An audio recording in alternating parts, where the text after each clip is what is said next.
சிவப்பு திரைப்படத்தின் திரை விமர்சனம். ராமேஸ்வரத்தில் எம்பிக்கு சொந்தமான கட்டிட நிறுவனத்தின் பொறுப்பாளர் ராஜ்கிரண்.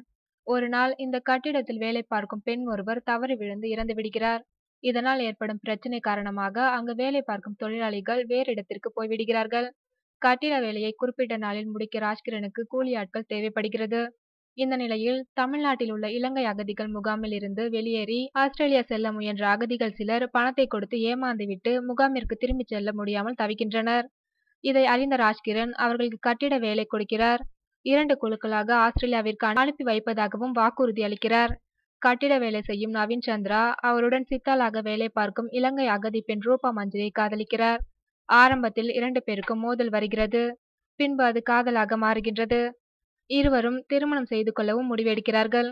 இதற்கிடையே முகாமில் இருந்து தப்பியதாக கூறி கட்டிட வேலை செய்யும் அகதிகள் அனைவரையும் போலீசார் கைது செய்கின்றனர். நவீன் சந்திரா காதலியை மீட்டு வருகிறார்.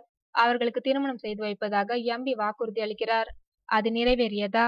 அகதிகள் கதி என்ன என்பதை எதிர்பாராத திருப்பங்களுடன் சொல்கிறது படத்தின் மீதி கதை.